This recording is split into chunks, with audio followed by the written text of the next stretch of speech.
Olá, muito boa noite, 18 horas e 36 minutos dessa segunda-feira, 3 de outubro de 2016. Está no ar ao vivo nossa Estação Hamburgo, aqui da nossa capital nacional do calçado, Novo Hamburgo, direto para Novo Hamburgo, Campo Bom, Sapiranga, Estância Velha. Para onde mais, Fernando Marco? Até a constelação de Alfa Centauro, lá onde pegar a internet, a pessoa tem acesso. Pode ser um alienígena, um extraterrestre. Tendo acesso à internet, pega em qualquer lugar. Aliás, tem alguns deles por aqui, Fernando Marco. Com certeza. Tu acha? Não, eu não, porque segunda-feira é meu dia, né? Não estou falando por aqui na nossa bancada. Eu acho que não tem nenhum na nossa bancada. O cara já se acusa, né? O cara já fica... Eu não tem provas contra mim.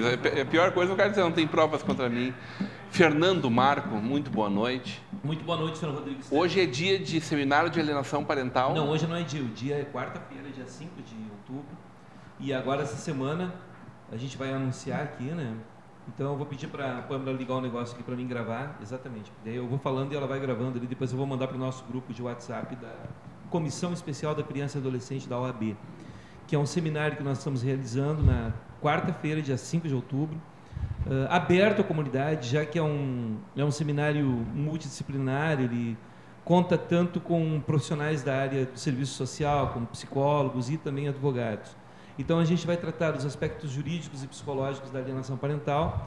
E nós temos a psicóloga Marina Kaiser Boscardin, assistente social Eliane Barragan, o presidente da Associação Brasileira Criança Feliz, que é o Dr. Sérgio de Moro Rodrigues, a Letícia Elsner Pacheco de Sá, que é a promotora de justiça de Campo Bom, e a presidente da Comissão dos Direitos da Criança e Adolescente da OAB aqui de Novo Hamburgo. Então, na condição de diretor da ONG, eu venho aqui para convidar a comunidade para participar, as pessoas interessadas nesse tema tão importante que é a alienação parental e os seus reflexos na sociedade. Né? Alienação parental, que é exatamente aqueles atos em que um genitor desqualifica o outro genitor na frente da criança, né?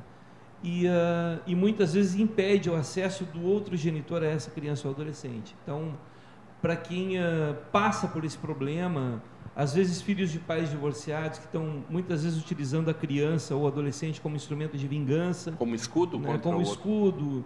Então é sobre esse tema tão importante que a gente vai abordar e com uma equipe técnica da mais alta qualidade, aí, uma atividade promovida por nós, que eu também faço parte da Comissão de Criança e Adolescente da OAB, né? Juntamente com a nossa presidente da comissão, que é a Camila Schmitz, que vai estar lá coordenando essa grande conversa, esse grande debate sobre esse tema tão importante, que inclusive aqui em Novo Hamburgo, a partir da Lei 2.444/2012, existe uma semana de combate à alienação parental, que é no dia 25 de abril, que naquela semana a gente faz uma série de movimentos aqui, conscientizando a comunidade. Estivemos junto com a nossa presidente Regina Bel, da OAB aqui de Novo Hamburgo. Que vem fazendo um belo trabalho. Exatamente, na Câmara de Vereadores. Então, a gente está trabalhando aí junto com a comunidade para alertar, né, para trazer aí uma informação sobre esse grande problema que é a alienação parental. Como é que foi quando tu acordou hoje de manhã, Fernando, e tu lembrou do que aconteceu na tarde e noite de ontem? Na realidade, assim, em que sentido? Quero saber como é que... Do vinho que eu tomei de noite? É verdade o que aconteceu? O quê? Do resultado das urnas. Na realidade, assim, Rodrigo, todo mundo já sabe assim, que eu perdi tanta eleição, sabe? Que para mim é uma coisa natural. A gente porque quando tu já vai com aquela expectativa que não vai dar certo, se der certo, tu saiu no lucro. Entendeu? Então, não esperava isso acontecer. Então, a gente sempre espera em termos de eleição, o pior. Com algumas gratas surpresas, né? Nós tivemos aí a eleição de novos, e está mais ou menos dentro daquela projeção que eu fiz, que ia ter no máximo 5 novos vereadores na Câmara, né? Que foi de fato o que aconteceu. Muito bem. O resto, todo mundo se manteve ali mais ou menos. Né? E não é surpresa nenhuma, eu acho que há que se respeitar a voz das urnas, né? Isso é um recado, né? Um recado político da população. A gente nunca torce pelo quanto pior, melhor, né? Ao contrário de outras forças políticas, né? A gente acha que quanto pior, pior mesmo, sabe? Porque quem sofre é todo mundo, né? Eu não torço pelo insucesso do governo Sartori, muito embora seja um crítico ferrenho de um gestor que parcela salário, que colocou Porto Alegre no triste ranking da 9ª cidade mais violenta do mundo, né, por conta de uma incompetência nunca vista no governador, nem nos piores governadores que a gente teve em Novo Hamburgo. Então a gente vê isso no Sartori. A gente espera que isso não aconteça aqui em Novo Hamburgo, de parcelamento de salário da Guarda Municipal, de professores, né, do funcionalismo público. E torcendo aí para que Novo Hamburgo continue sendo essa cidade de referência que ela é, uma cidade, né, que é muito melhor para se morar do que muita cidade aí do Rio Grande do Sul. Muito bem. Professora Pâmela, muito boa noite. Boa noite, Rodrigo. Boa noite aos companheiros da mesa, aos telespectadores. Como é que tu recebeu esse resultado das urnas? Particularmente muito chocada, mas é a resposta das pesquisas do que vinha, das projeções mesmo antes da eleição iniciar, daquela pesquisa dizendo 40% de pessoas indecisas, muitas pessoas não foram votar. E, na verdade, na hora que veio o resultado, eu lembrei do Tiririca. Eu lembrei daquele voto lá para o Tiririca como um voto de protesto. Eu não posso votar nesse porque está inelegível, eu não quero votar nesse porque é do PT, e eu não vou votar neste porque é o PMDB, e o PMDB também está fazendo muita coisa no governo do Estado que eu não concordo. Vou votar em quem? Quem sobrou? Então, um voto de protesto. Eu vejo que foi muito dessa maneira. Deputado Tarcísio, muito boa noite. Boa noite, Rodrigo. Boa noite, telespectadores da Vale TV, a bancada aqui também. O senhor acompanhou pela Vale TV o resultado das eleições? Ainda está sem net em casa? Não, na verdade eu não acompanhei porque eu fiquei circulando entre cidades e aí é mais complicado. Não terminou às 17 horas o pleito, então? Não. Na verdade, para mim terminou por volta das 22, mas já que tu fez a pergunta, como é que tu acordou, eu quero te dizer que eu já teve noites que eu dormi muito melhor e acordei, e teve manhãs que eu acordei com muito menos amargor. Acho que foi um resultado, em muitos casos, muito inesperado, né, das eleições, mas que, na verdade, dentro de um contexto é até compreensível. Mas, de fato, para nós foi um resultado, vamos dizer assim, duro e que precisa ser muito refletido daqui para frente. O ex-governador Tarso Genro fala em PT atingido por desencanto dos eleitores, né? E a 0 hora daí coloca a esquerda no divã. A esquerda que acabou ficando fora do seu grande reduto, que sempre foi Porto Alegre, né? Que há muitos anos já não governa mais a cidade, mas que historicamente foi a primeira cidade a acolher o PT de uma forma e acabou se tornando uma referência mundial, na verdade, através do Fórum Social Mundial, né?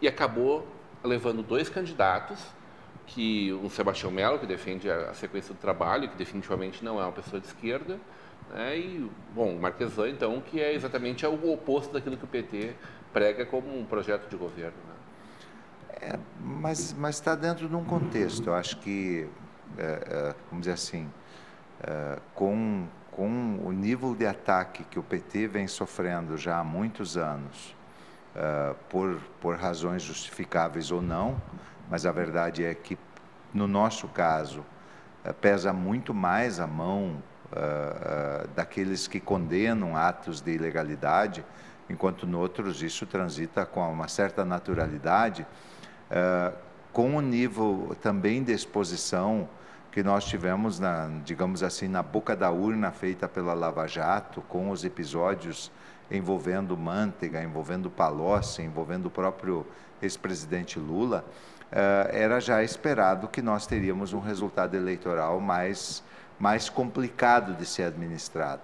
E Porto Alegre, já há muitos anos, o PT vem demonstrando uma certa estafa. Já há muitos anos.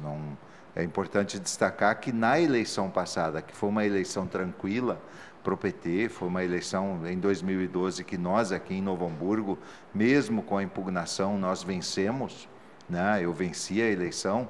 Mesmo naquela eleição, o nosso candidato em Porto Alegre já havia feito menos votos do que fez o Raul Ponte nesta eleição.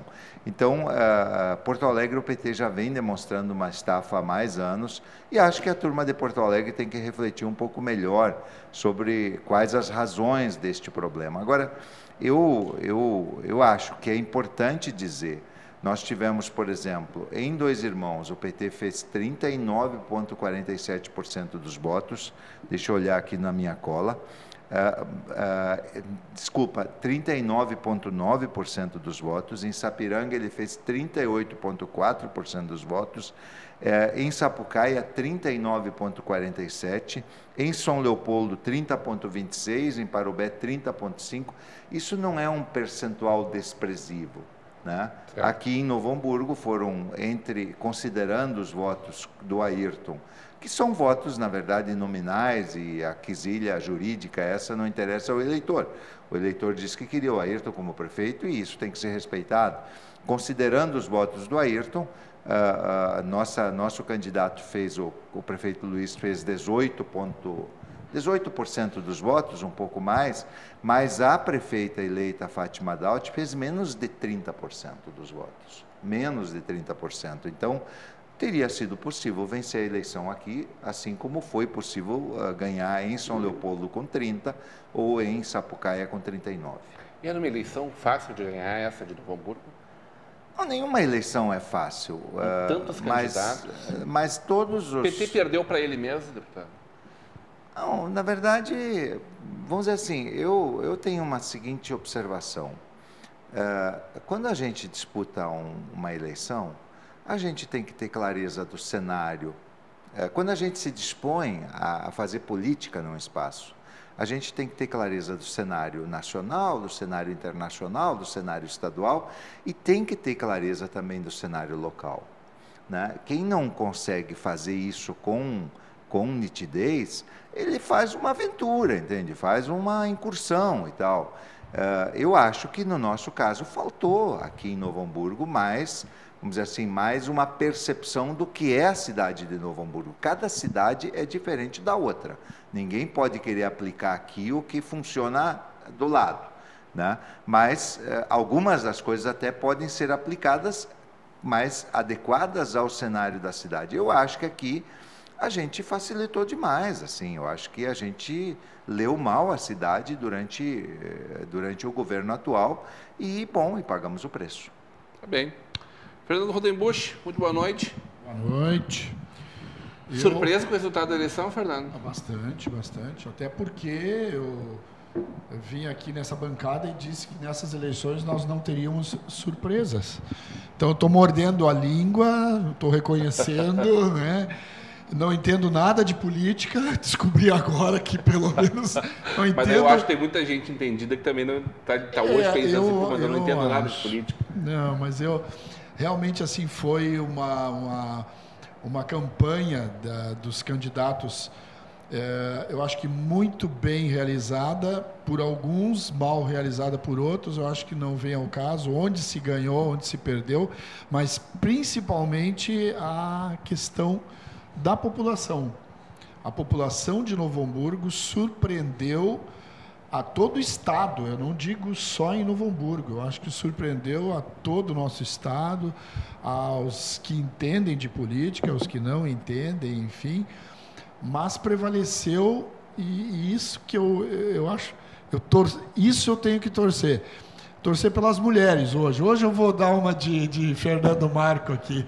Que coisa mais linda, 5, 6 mulheres da região, 7 mulheres da região eleitas à prefeitura das suas cidades. Eu acho que isso foi uma coisa estupenda, maravilhosa, e espero que elas tenham pulso, mão de ferro, para segurar essa machaiada toda aí, esses homens, porque vem chumbo grosso por aí, né? Então, elas vão ter que realmente mostrar agora que são mulheres de fibra, mulheres com força, e eu tenho certeza que elas vão conseguir. Então, eu estou puxando o saco delas, acho que é muito interessante, é muito foi muito bom e parabéns também à nossa Vale TV pela cobertura, né? Eu acho que dá para falar um pouquinho isso, porque desde ontem, 7h30 da manhã, pelo menos, Exatamente. nós saímos às 9h e pouco da noite aqui, ininterruptamente, uma televisão como a Vale TV, uma TV comunitária, fazer tudo o que ela fez nessa cidade merece o aplauso e o reconhecimento de Cidade todos. nada, tu me entrevistou em Estância Velha. Estância Velha, Campo Bom, Sapiranga. Aliás, né, nós estivemos em São várias... Leopoldo. São Leopoldo, né? Estivemos em várias Nós cidades. estamos com 6 equipes na rua, né? 6 equipes, não, mais de 20 pessoas, 24 pessoas, acho que foi. Mais de 30 pessoas. 30 pessoas na rua.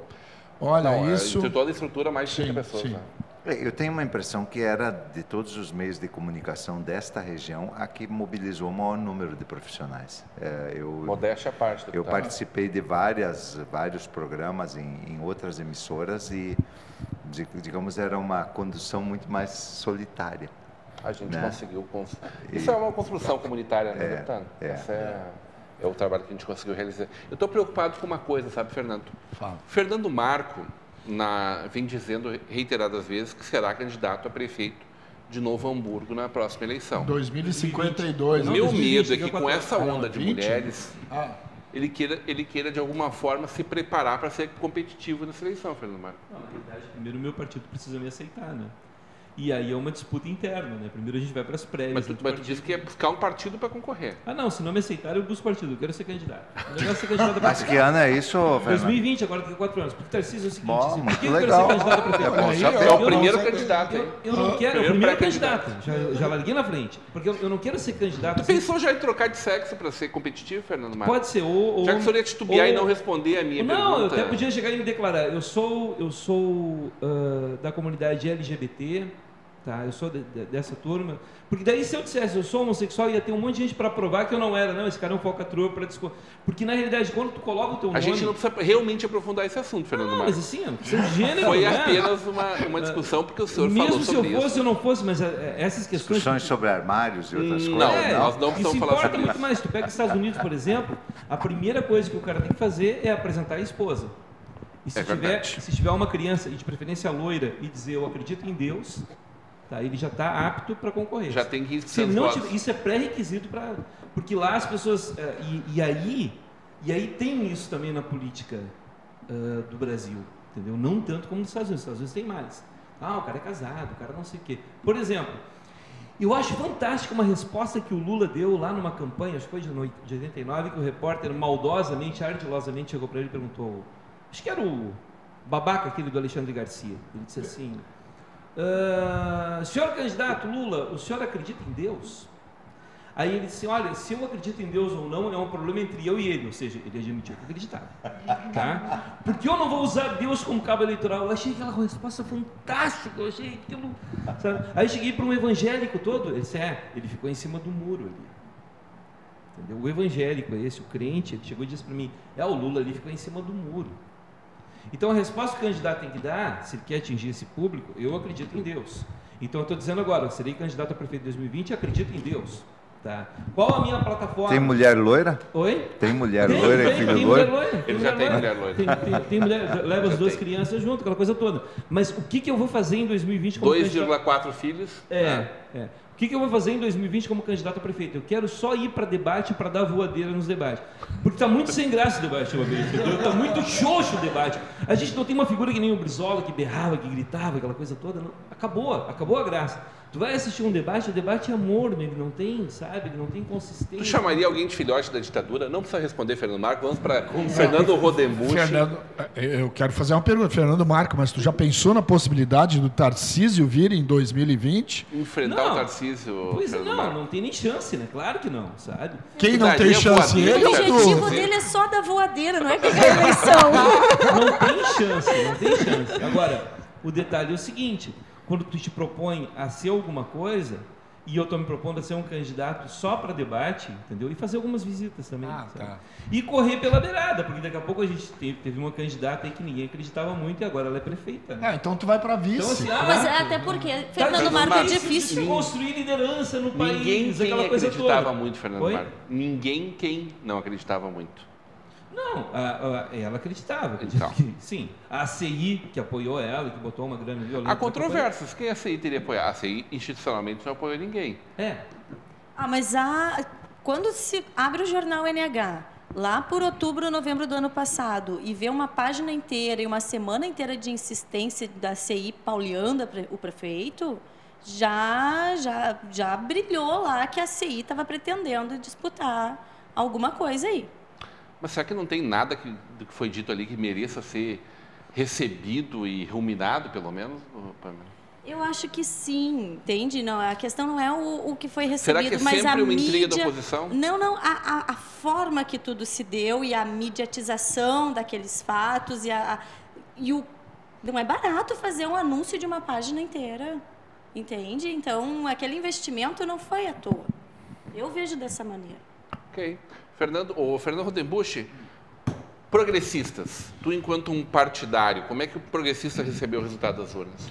Olha, com bastante tristeza, claro, né, de uma certa forma, mas também contente em função da vereança, né? Afinal de contas, foram 3 candidatos e poderiam ter sido 4, de repente. E 4 lugares acho que vai ser... Não, até não digo eu, mas talvez até pela composição, né? Eu acho que foi nesse aspecto de vereança, uma vitória.